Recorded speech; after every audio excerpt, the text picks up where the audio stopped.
그치니라. 아멘. 오늘은 심요 막측하신 하나님이란 제목으로 말씀 전하겠습니다. 하나님이 신비하고 오묘하고 측량할 수 없는 분이시라는 것입니다. 오늘 심요 막측하신 하나님을 한번 이야기해 보려고 합니다. 에스더서는 참 신비한 성경입니다. 왜냐하면 에스더서 전체에는 하나님이라는 단어가 한 번도 쓰이지 않았기 때문입니다. 단어가 등장하지는 않지만 신비하고 오묘하시고 우리가 측량할 수 없으신 그 하나님이 놀랍게 역사하는 성경이 바로 에스더서입니다. 여러분, 하나님이 보이지 않는다고 해서 역사하지 않으실까요? 우리가 기도해도 하나님이 어디 계신지 모를 때가 종종 있습니다. 내가 그냥 허공에다가 기도하는 것 같은 때가 우리에게 종종 찾아옵니다. 내가 이렇게 기도하면 그 기도가 그냥 다시 메아리 쳐서 우리에게 돌아오는 것 같은 그런 느낌이 들 때가 얼마나 많은지 모릅니다. 하나님은 마치 무대 뒤에 숨어서 우리의 모든 상황을 감독하고 계신 것 같은 그런 분이 오늘 이 에스더서에서 우리가 볼 수 있습니다. 심요막측하신 하나님이십니다. 오늘 말씀의 배경을 조금 한번 살펴보려고 합니다. 에스더서 4장을 보면 지금 유대인이 당한 위기가 뭐냐면 학살당할 위기에 처해 있습니다. 그 위기를 아무도 해결을 못하는 거예요. 모르드게도 해결을 못하고요, 에스더서의 주인공인 에스더도 해결하지 못하고, 유대인 중에 그 누구도 감히 그 하만의 계획을 멈출 수 있는 자가 없었습니다. 이미 그 아하수에로 왕이 그 어인을 빼서 그 하만에게 넘겨준 상태였어요. 그 조서에 이미 도장이 찍혀 있는 상태였습니다. 에스더 4장 15절에 보면 에스더가 모르드게에게 이렇게 말합니다. 이르되 당신은 가서 수산에 있는 모든 유대인을 모으고 나를 위하여 금식하고 밤낮 3일 동안 좀 기도해 주십시오. 먹지도 말고요, 물도 마시지 말고 기도해 달라고 부탁합니다. 여러분, 먹지 않는 것은 우리가 금식할 때 조금 하잖아요. 근데 여러분, 물도 안 마시고 금식하면 어떻게 될까요? 한 3일 동안 물을 안 마시면 어떻게 될까요? 여러분, 죽습니다. 지금 이 에스더의 심정이 뭐냐면, 이리 주구나 저리 주구나 내가 기도 한번 해보고 하나님에게 응답을 구해보겠다 하는 심정으로 지금 기도하고 있는 거예요. 기도하고 나서 제가 규례를 어기고 왕 앞에 나아가겠습니다. 죽으면 죽으리라 라고 그 유명한 말을 남기며 기도하고 있습니다.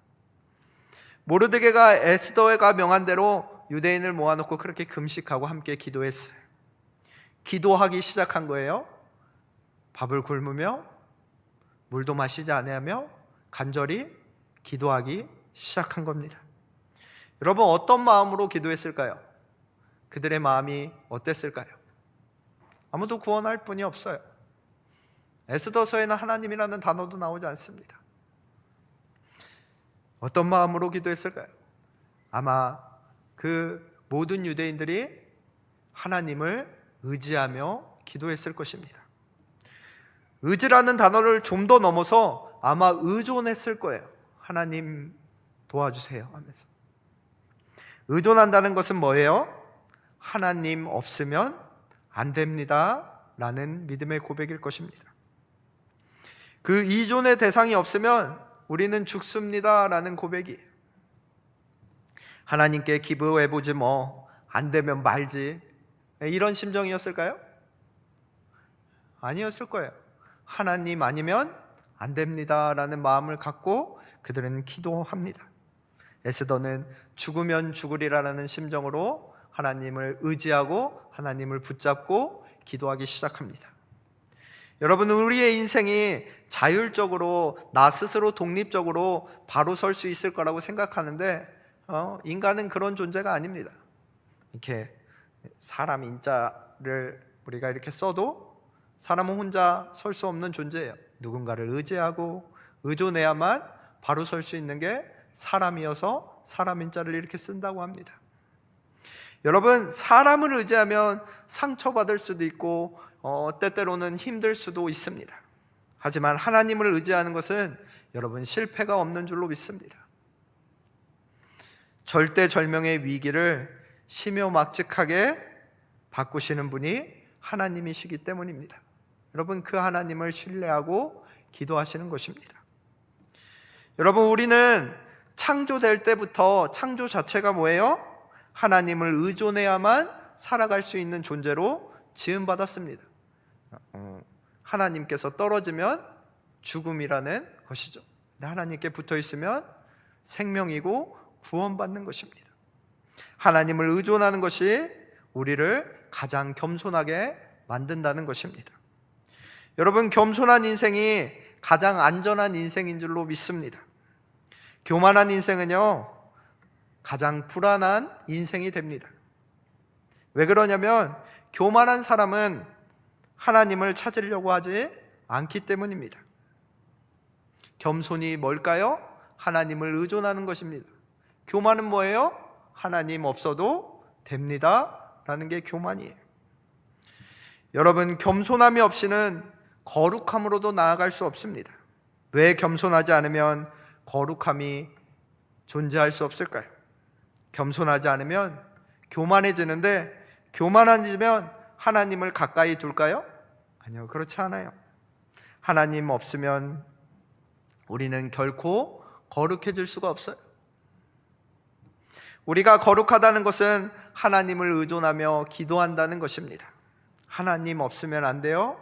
하나님이 전부입니다. 하나님 우리를 도와주세요. 하나님 해결해 주세요. 그렇게 하나님을 의존하면서 기도하면 하나님이 우리 곁에 계시고 하나님과 가까이 하는 자는 그의 삶이 점점씩 거룩해져 간다는 것입니다.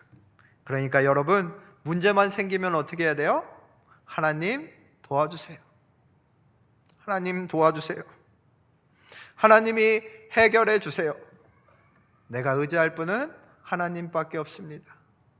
나의 예수님, 난 주가 필요해요. 세상 모든 사람들 필요 없다 말해도 난 주가 필요해요. 제 신학교 때 이 찬양 진짜 많이 불렀던 것 같아요. 세상 모든 사람은 필요 없어도 나는 하나님 필요하니까 나 홀로 두지 마시고 외롭게 두지 마시고 나와 함께 해주세요. 여러분, 우리는 하나님이 없으면 하루도 살아갈 수 없는 존재입니다. 하나님은 철저하게 우리가 신뢰해야 할 줄로 믿어요. 나는 오늘도 하나님이 필요합니다 하는 겸손과 거룩함이 여러분의 삶에 함께 하시길 주님의 이름으로 축원합니다. 여러분, 그 유대인들이 금식하면서 물도 마시지 않으면서 무슨 기도를 했을까요? 하나님, 우리 민족을 좀 살려주세요. 하나님, 우리의 생명을 좀 구해주세요. 4장 이후에요, 기도라는 단어가 이제 등장하지 않습니다.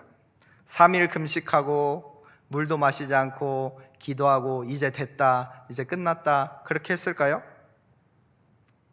아마 아닐 거예요. 우리 민족이 구원받는 그 좋은 소식이 올 때까지 아마 끊임없이 기도했을 것입니다. 아마 기도를 멈추지 않고 구원의 소식이 들려올 때까지 기도했을 거예요. 민족의 운명이 걸려 있었지 않습니까? 나의 생명이 걸려 있지 않습니까? 어떻게 기도하지 않을 수 있겠어요? 위기를 극복해 줄 분은 누구밖에 없어요? 하나님밖에 없어요. 여러분에게 하나님은 어떤 분이신가요? 우리가 유한한 존재임을 인정하는지 하나님은 아마 우리에게 질문하실 것입니다. 너 진짜로 이거 해결 못하니? 그래서 나 찾아온 거야? 이렇게 아마 물어보실 거예요. 아니면 그냥 모든 것 중에서 모든 방법을 찾다가 안 되니까 나한테 찾아온 거니? 아마 하나님이 물으실 거예요. 여러분은 어떻게 대답하시겠어요? 여기저기 의지하다가 안 되니까 야, 하나님 한번 찾아보자, 이렇게 한번 나오신 분, 하나님이 그렇게 찾아왔니? 아니면 정말 나밖에 없어서 찾아왔니? 여러분에게 아마 물으실 것입니다. 여러분에게 하나님이 위기의 순간에 유일한 방법이라고 고백하는 여러분 되시길 주님의 이름으로 축원합니다. 지금 에스더와 모르드게와 유대인들이 3일간 이제 금식 기도를 합니다. 그렇게 기도하고 이제 4, 5일이 한 지난 것 같아요. 에스더가 잔치를 열고요, 왕을 초대하고 이제 왕 앞으로 나아갑니다. 이제부터는 정말 하나님의 그 놀라우신 역사가 이제 시작합니다. 그 역사 첫 번째가 뭐냐면, 기도하니까 그 악한 자가 미련해진다는 것입니다. 기도했더니 하나님의 역사가 뭐냐면, 그 교활하고 악한 그 하만이 미련해지기 시작하는 거예요. 하만이요, 얼마나 묘책이 많고 계략이 많은 사람인지 모릅니다. 아첨하고 뒤에서 가서 뇌물을 바치고 권력으로 사람을 이용하고 굉장히 악한 사람이에요. 그 악한 사람은요, 특징이 뭐냐면 수단과 방법을 가리지 않습니다. 그리스도인들은 뭐예요? 선으로 악을 이겨야 하는 존재입니다. 여러분, 악으로도 악을 이기기 힘들잖아요. 여러분, 선으로 악을 이기는 게 얼마나 힘듭니까? 우리는 때로 너무 착한 것 같아요. 악한 사람을 만나도 그 앞에 서면 아무 말도 못하고 막막해서 그냥 멍하니 있습니다. 말이 얼마나 교묘한지 몰라요. 저는 그런 것 같아요. 아무 말 못하다가 집에 혼자 돌아가가지고 이렇게 말할 걸, 내가 왜 그랬지? 이렇게 좀 후회하는 면이 많이 있습니다. 우리가 밤새 계획하고 밤새 머리를 굴려도 악한 자를 이기기가 쉬워요, 어려워요? 쉽지 않아요. 하만을 어떻게 이깁니까? 그 교활한 사람을. 교활하고 권력을 다지고 있고 지혜롭다 못해 교활한 사람을. 하나님이 역사하시면 상황이 묘하게 돌아갑니다. 놀랍게 돌아가는 거예요. 하만이 갑자기 둔해지고 어리석어지고 바보가 되어갑니다. 하만이 평소대로라면 살 수 있었고 빠져나갈 수 있었는데 오늘 본문에는 그렇게 하지 못하는 것 같아요. 이 역사는 6장에서부터 시작됩니다. 우리가 기도하기 시작하니까요, 하나님은 주무시지도 않으시고 시간과 공간을 초월해서 아하수에로 왕을 잠에서 깨웁니다. 야, 너 일어나. 갑자기 아하수에로 왕이 밤잠을 못 자고 일어나요. 그래서 그때는 뭐 스마트폰도 없고 하니까 역대기를 갖고 오라고 해서 한 장씩 넘겨서 읽어요. 하필 펼친 곳이 어디예요? 모르드게가 왕을 구해준 그 장면이에요. 우연이죠. 근데 세상 사람들은 우연이라고 하지만 우리는 하나님이 역사했다고 합니다. 놀라운 일이 벌어나요. 그렇게 해서 내시들을 불러서 이 모르드게에게 어떤 상을 주었냐 하니까 아무 상도 안 줬대요. 그러니까 왕이 밤새도록 고민해요. 어떻게 하면 이 사람을 높일 수 있지? 어떻게 하면 이 사람을 상금을 줄 수 있지? 그 고민을 하고 날을 새고 있는데 하만이 아침에 뭐예요? 유대인을 죽이는 조서를 꾸려서 왕 앞에 찾아와요. 왕에게 내밀려는 순간 왕이 선수를 칩니다. 야, 내가 높이고 싶은 사람이 한 명이 있는데 어떻게 높였으면 좋겠냐 하니까 하만이 이리저리 이렇게 해서 높이면 좋을 것 같습니다 해요. 근데 그 높임의 대상이 누구라고 생각해요? 자기라고 생각해요. 나를 이렇게 높여주겠지 하고 이렇게 하고 얘기를 합니다. 근데 왕이 그 하만을 시켜서 모르드게에게 네가 말한 것처럼 하고 와라 이렇게 명령을 내립니다. 놀라운 일이죠. 그래서 왕이 타는 말을 가져다가 왕이 입는 옷을 입히고 이 사람은 왕이 높이시는 사람이다 하고 하루 종일 돌아다닙니다. 여러분, 정신적 스트레스가 얼마나 힘들었겠어요. 하루 종일 모르드게를 마리에 태워서 왕의 옷 입혀서 이 사람은 왕이 높이는 사람입니다.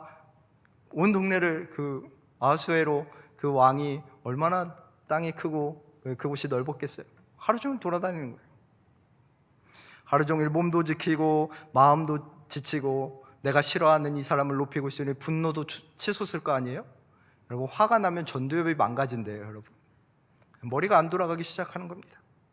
그래서 6장 12절 13절에 보면 말씀 한번 띄워주시겠어요?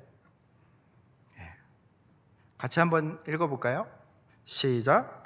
모르드게는 다시 대궐문으로 돌아오고 하만은 번뇌하며 머리를 싸고 급히 집으로 돌아가서 자기가 당한 모든 일을 그의 아내 세레스와 모든 친구에게 말하며 그중 지혜로운 자와 그의 아내 세레스가 이르되 모르드게가 과연 유다 사람의 후손이면 당신이 그 앞에서 굴욕을 당하기 시작하였으니 능히 그를 이기지 못하고 분명히 그 앞에 엎드려지리이다. 하만의 아내가 똑똑했던 것 같아요. 이거 뭔가 일이 잘못되어져 가고 있다. 눈치를 챘어요. 불길한 예감을 드는 거예요. 그러면 평소에 하만이라면 어떻게 할까요? 계획을 짜겠죠. 계략을 궁리하겠죠. 이렇게 빠져나가자 악한 꾀를 내야 됩니다. 근데요, 하나님이 역사하셔서 그 계획을 짤 타이밍을 안 주시는 거예요.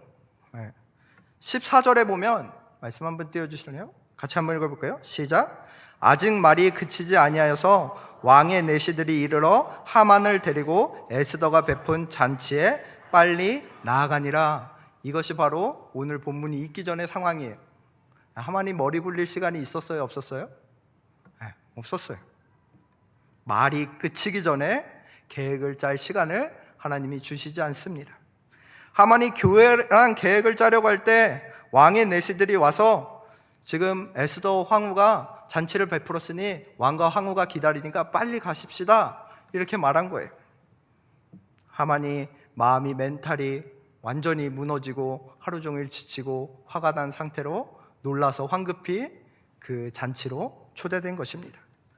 정신없이 와보니까 왕과 황후가 있어요. 그 순간 에스더가 뭐라고 말하는 거예요? 나를 죽이려는 자가 여기 있는데 그 사람이 누구라는 거예요? 하만입니다. 갑자기 그 이야기를 듣고 나니까 이 하만이 멘탈이 더 붕괴되는 거예요. 하루 종일 모르드게를 칭송하고 왔지, 멘탈은 붕괴됐지, 사태 파악 못하고 있는데 갑자기 에스더가 나 죽이려고 했어, 말하지. 제가 말하면서도 정신이 없는데 하만에 얼마나 힘들었겠어요. 에스더가 유대인이야? 막 상황은 파악이 안 되지. 아하수에로 왕이 그 얘기를 듣고 감히 에스더를 죽이려고 해? 하고 굉장히 내 아내를 죽이려고 해? 하면서 화가 나서 황궁 밖을 잠깐 빠져나갑니다. 왜 나간지는 모르겠어요. 거기서 하만이 그래도 2인자니까 바로 그 앞에서 면전을 줄 수 없어서 잠깐 화를 시키려고 나갔는지 모르겠지만 빠져나갑니다. 신기하고 묘한 것이 뭐냐면 에스더와 유대인을 죽이려고 한 죄 때문에 하만이 죽지 않아요. 여러분, 그것 때문에 죽을 것 같지만 하만이 그것 때문에 죽지 않습니다. 직접적인 이유가 뭐냐면 정말 신비한 상황이 일어났는데 에스더 7장 8절에 보면 우리 같이 한번 읽어볼까요? 하만이 죽는 이유가 이거입니다. 시작. 왕이 후원으로부터 잔치자리에 돌아오니 하만이 에스더가 앉은 걸상 위에 엎드렸거늘 왕이 이르되 저가 궁중 내 앞에서 황후를 강간하고자 하는가 하니 이 말이 왕의 입에서 나오매 무리가 하만의 얼굴을 감쌌더라 라고 말합니다. 왕이 분노해서 나갔다가 돌아오니까 그때 보니까 에스더가 그때는 이렇게 술이나 이런 거 먹을 때 이렇게 누워서 먹었다고 합니다. 근데 하만이 그 앞에 엎드려 있으니까 왕이 멀리서 보니까 뭐예요? 그 침상을 범하려고 하는 것처럼 보이는 거예요. 그러니까 감히 나의 여자를 강간하려고 하냐? 그 말이 떨어지자마자 신하들이 와서 머리에 두건을 씌웁니다. 두건을 씌운다는 뭐예요? 사형에 처하는 죄를 때 머리에 두건을 씌웁니다. 그래서 죽임을 당하게 되는 이유가 성추행범으로 몰려서 죽임을 당합니다. 하만이 왜 왕비 앞에 엎드렸냐면 살려달라고 애원하다가 엎드린 것입니다. 살려달라고 애원하다가. 하나님은 참 놀랍게 역사하고 계십니다. 근데 여러분, 하만이 천천히 생각하고 전략을 짰으면 아마 하만은 살았을 것입니다. 왜냐하면 아하수로 왕에게 유대인을 죽이겠다고 하만은 한 번도 한 적이 없기 때문입니다. 한 민족이 있는데 그 민족이 왕의 법을 거스릅니다. 그래서 그 민족을 보내면 왕에게 돈이 생깁니다. 이런 식으로 말했어요. 에스더가 거짓말하지 마, 조서에 유대인을 죽인다고 네가 썼잖아 해도 그 조서를 부하에게 시켰거든요. 부하가 잘못 기록한 겁니다. 발뺌할 수 있는 시간만 있었으면 아마 이인자기 때문에 부하만 죽고 그 하만은 살 수 있었을 것입니다. 하나님이 아둔하게 하니까, 두려움이 몰려오니까 생각할 수 없고 왕비 앞에 엎드리고 그것이 죽음의 결과로 이어지게 합니다. 잠언 26장 27절에 보면 함정을 파는 자는 그것에 빠질 것이요 돌을 굴리는 자는 도리어 그것에 치이리라 말씀합니다. 여러분, 생각해 보시면 함정을 자기가 팠는데 자기가 빠질 일이 없잖아요. 돌을 위에서 굴리는데 그 돌에 맞을 일도 없잖아요. 근데 하나님이 그것을 어떻게 한다는 거예요? 그 악한 사람의 꾀를 함정을 파고 자기가 빠지게 하고 돌을 굴리는데 자기가 치이게 만드시는 분이 하나님이시라는 것입니다.